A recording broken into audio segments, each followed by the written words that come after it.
తాకట్టులో ఉన్న బంగారాన్ని విడిపించి ఆ రోజు ఆన్లైన్ రేటుకే మేము కొంటాం. Sharma gold company. నమస్తే రమగారు. నమస్తే జయ. రమగారు, సంకటహర చతుర్థి దీని యొక్క విశిష్టత, ఆ రోజు అసలు మనము ఆచరించాల్సిన విధి విధానాలు, ప్రత్యేకమైన పూజలు అందరూ చేసుకోవచ్చా, ఏంటి రమగారు అసలు? ప్రతిసారి మాట్లాడదాం జయ. మనం ప్రతి సంవత్సరం వినాయక చవితి అప్పుడు ఇది చెప్తూ ఉంటాం. సంకటహర చతుర్థి అంటే నెలకి 2 సవితులు వస్తాయి. మనం ఎట్లా వెళ్తాం, మన కాలం ఎలా నడుస్తుంది, మంది డేట్ల ప్రకారం పోతుంది. అవును, 1, 2, 3, 4 నుంచి 30 దాకా లేదా 31 దాకా, కొండవచ్చో 27, 28 దాకానే. అంతే అంతే. అయితే మన హిందూ దీని ప్రకారం, భారతీయ పాత విధానం ప్రకారం చాంద్రమానం నడుస్తుంది. ఈ చాంద్రమానం అంటే చంద్రుడి యొక్క కదలికలతో మన డే మారుతుంది అనమాట. తిథులు అంటాం వాటిని మనం. 28 ఇవి ఎట్లా పోతాయి? 28 కాదు, పోనీ 29, 30 చేసుకుందాం దాన్ని. పాడ్యం నుంచి మొదలు పెట్టుకుని పౌర్ణమి దాకా 15. ఓకే. అక్కడి నుంచి 16వ రోజు నుంచి మళ్ళీ పాడ్యం నుంచి మొదలు పెట్టుకుని అమావాస్య దాకా. ఓకే. ఇట్లా మన తిథులు నడుస్తూ ఉంటాయి. ఇందులో ప్రతి నెల 2 పాడ్యములు రావాలి, 2 విధియలు, 2 తదియలు, 2 చవితులు, 2 పంచములు, 2 షష్ఠులు, 2 సప్తములు, అన్ని 2 రావాలి. అవును. 2 రానివి ఏమిటి? ఒకటి పౌర్ణమి, రెండోది అమావాస్య. అవి మాత్రం సింగిల్ డేట్స్. చతుర్దశులు, త్రయోదశులు, దశములు, ఏకాదశులు అన్ని 2 రావాల్సింది. ఏకాదశి నియమం మనకి సాధారణంగా ఉంటుంది. ఎట్లా? శుక్ల ఏకాదశి, బహుళ ఏకాదశి. ఏకాదశి నాడు ఉపవాసం ఉండటం, ద్వాదశి నాడు ద్వాదశ పారణ చేయటం మన తాలూకు హిందూ సంప్రదాయం. అలాగే హిందూ సంప్రదాయం ప్రకారం నెలలో వచ్చే 2 చవితులని మనం వినాయక ఆరాధన చేయవచ్చు. ఓకే. ఈ చవితి ఆరాధన మనం ప్రత్యేకంగా ఎప్పుడు చేస్తాము? వినాయక చవితి చేసుకుంటాం.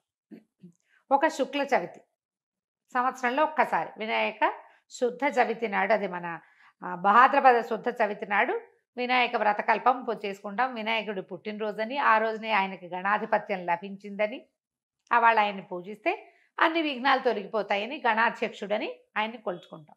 అలాగే ప్రతి నెలా వచ్చేటువంటి కృష్ణ చవితి నాడు, బహుళ చవితి నాడు వినాయక ఆరాధన చేస్తే సమస్త విఘ్నాలు తొలగిపోతాయి అనేది ఒక ప్రత్యేకమైన నియమంగా చెప్తారు. ఓకే. ఈ నియమాన్ని మనకంటే ఎక్కువగా తమిళులు పాటించేవారు. వాళ్ళు ఎక్కువ పాటిస్తారు.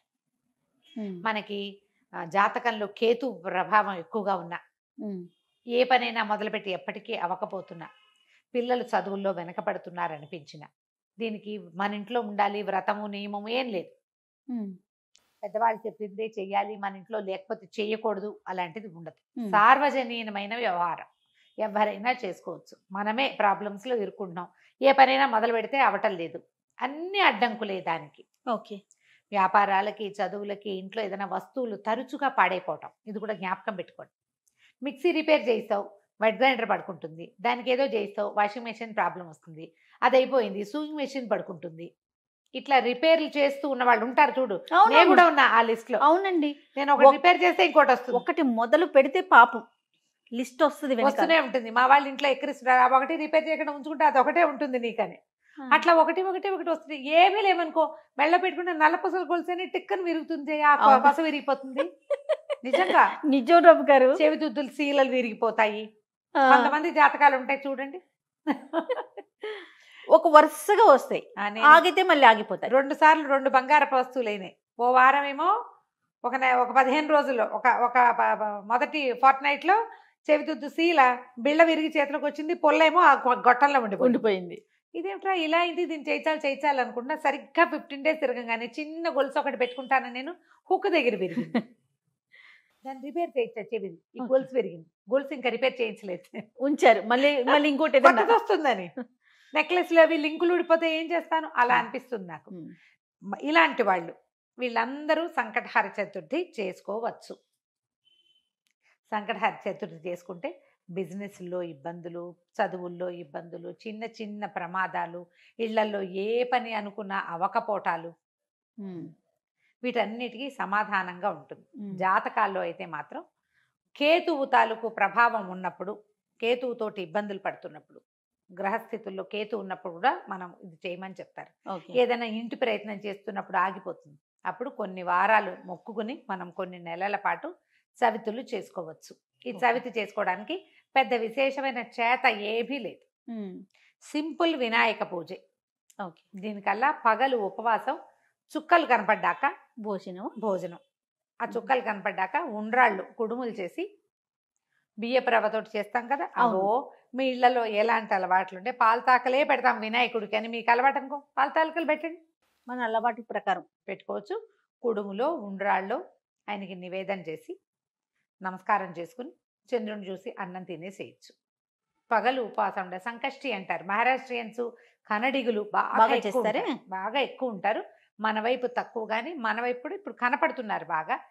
నాకు కూడా అలవాటు ఉంది, మేము చేస్తాం.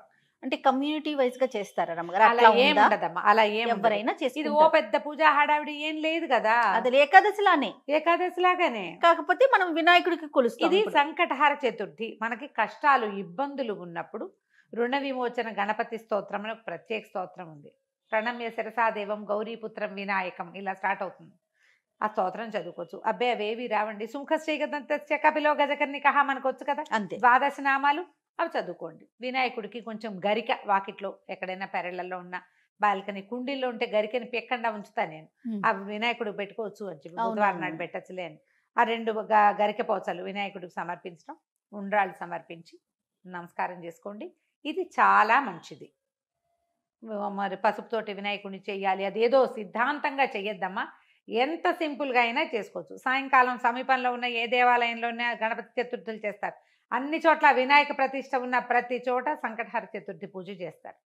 వెళ్ళి గుళ్ళో పూజ చేయించుకోండి, హాయిగా ఇంటికి వచ్చి భోజనం చేయండి, అంతే. కుడుములు ఏమైనా ఉండి మీ గుళ్ళో వాళ్ళు ఒప్పుకుంటే, ఆ దేవాలయం పద్ధతిని బట్టి కదా, ఒప్పుకుంటే మీరే కుడుములు తీసుకెళ్ళి స్వామివారికి అక్కడ నివేదన చేసి అందరికీ ప్రసాదం పంచిపెట్టండి. వినాయకుడికి వచ్చిన బెల్లం ముక్క నివేదన పెట్టడం ఒక అలవాటుగా చేసుకోండి. మనకి ఇలాంటి సమస్యలు ఉంటే కనుక తప్పకుండా కొంచెం బెల్లం నివేదన పెట్టడం, వినాయకుడి కోసం ఒక దీపారాధన చేయటం, దీపం పెట్టుకోవటం, దీపం పెట్టగానే వినాయకుడికి సంబంధించిన శ్లోకం చదువుకోవటం, ఓ బెల్లం ముక్క ఖచ్చితంగా, నువ్వు పళ్ళు పెట్టు పాలు పెట్టు అవి ఏమైనా పెట్టుకో, వినాయకుడికి బెల్లం ముక్క పెట్టాలి. ఇలా నివేదన పెడితే మనకి చాలా సమస్యలు తీరుతాయి. ఇప్పుడు నవంబర్ 1 వచ్చినట్టుంది. అవునండి, అంతేనా? అవును. ఆ ప్రతి నెల చూసుకోండి, క్యాలెండర్లో ఉంటుంది. మీరు ఈజీ మెథడ్ ఏంటి, క్యాలెండర్లో నోట్ చేసి పెట్టుకోండి. ఇందులో మళ్ళీ ఒక స్పెషల్ ఉంది. మంగళవారాలు గనక ఈ చతుర్థి వస్తే చాలా విశేషం. అంగారక చతుర్థి అంటారు దాన్ని. అది చాలా విశేషమైంది. అది ఎక్కువ సమస్యలు తీరుస్తుంది, ఇంకా ప్రాబ్లమ్స్ తీరుస్తుంది. దీనివల్ల బ్రహ్మాండం బదలైపోయి వారికి ఏదో వస్తుందని కాదు, కొన్ని జాతకపరమైన సమస్యలు తీరుతాయి. ఏ పనులు కానప్పుడు మనకు ఒక శాంతిగా ఉంటుంది. చికాకు తగ్గినా చాలు కదా అమ్మగారు, ఏదో వచ్చి మీద పడక్కర్లేదు. జస్ట్ మనకు ఉన్న ఆ చికాకు, ఆ బాధ, మనసు శాంతిగా ఉంటే అదే చాలు. అంతకంటే ఆటోమేటిక్ గా సమస్యలు పరిష్కారం అవుతాయి. అవును, అలా చేసుకోవచ్చు. మంగళవారం చతుర్థి వచ్చింది అనుకో, ఇంకా కంఫర్టబుల్గా ఉంటుంది. ఒక 40 చేయొచ్చు, ఇవి 40 చేయొచ్చు, 21 చేయొచ్చు, 5 నేను 7 లెక్క పెట్టుకుని కూడా చేస్తా. ప్రతి నెల సంకటహర చతుర్థి నాడు పొద్దున్నే మా అక్కయ్య నేను ఒకళ్ళు గుర్తు చేసుకుంటాం ఇవాళ చతుర్థి అని. ఓకే, జ్ఞాపకం చేసుకుని మా ఇద్దరికి అలవాటు ఉంది. నాకు కొంచెం వినాయక ఇవి కూడా ఎక్కువ కదా, ఎక్కువ శ్లోకాలు చదువుకుంటాను. నేను చిన్నప్పుడు చదువుకున్న తొండమున ఏకదంతమును కూడా చదువుతారు రోజు నేను, నాకు అది అలవాటు. ఎవరి అలవాట్లు వాళ్ళవి కదా, మీరు అలవాటు చేసుకోండి. ఏదైనా ఇలాంటి సమస్యలు ఉన్నప్పుడు ఇట్లా చేసుకోవచ్చు. ఇది కొన్నాళ్ళు చేసి మానేయచ్చా లాంటి ప్రశ్నలు వస్తాయి ఎంతసేపు. కొన్ని వారాలు నియమంగా పెట్టుకోండి, కొన్ని నెలలు, ప్రతి నెల సంకటహర చతుర్థి చేయాలి. 2 సార్లు సంవత్సరం 2 సార్లు వస్తుంది కదా.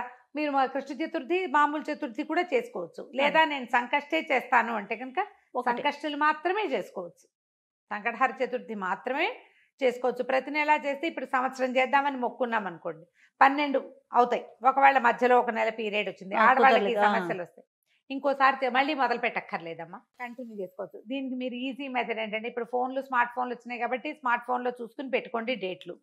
నేనైతే క్యాలెండర్లో రౌండ్ ఆఫ్ చేసి పెట్టుకుంటా ఇవాళ చతుర్థి అని. వాళ్ళు కూడా ఎర్ర వినాయకుడు బొమ్మ వేస్తుంటారు, అక్కడ వినాయకుడు బొమ్మ కనపడుతుంది, టీటీడీ వాళ్ళ దాంట్లో కనిపిస్తూ ఉంటుంది. సో గుర్తుపెట్టుకుని ఆ రోజున మీరు చేయవలసింది ఏంటి, వినాయకుడికి సంబంధించిన స్తోత్రం చదువుకోవటం, 2 గరిక పోచలు తెచ్చి వినాయకుడికి సమర్పించడం, కొంచెం కుడుములో ఏవైనా నివేదన చేయటం, పగలు ఉపవసించి చంద్రుడు కనపడ్డాక దండం పెట్టుకుని భోజనం చేయటం చేసి చూడండి. మీకు చాలా ఇబ్బందులు తొలుగుతాయి. పెద్ద విశేషంగా ఏదో మాత్రం కాదు, మంచిది. మీకు ప్రధానమైనది ఏంటంటే ఇబ్బందులు తొలుగుతున్నట్టు కనపడుతుంది కానీ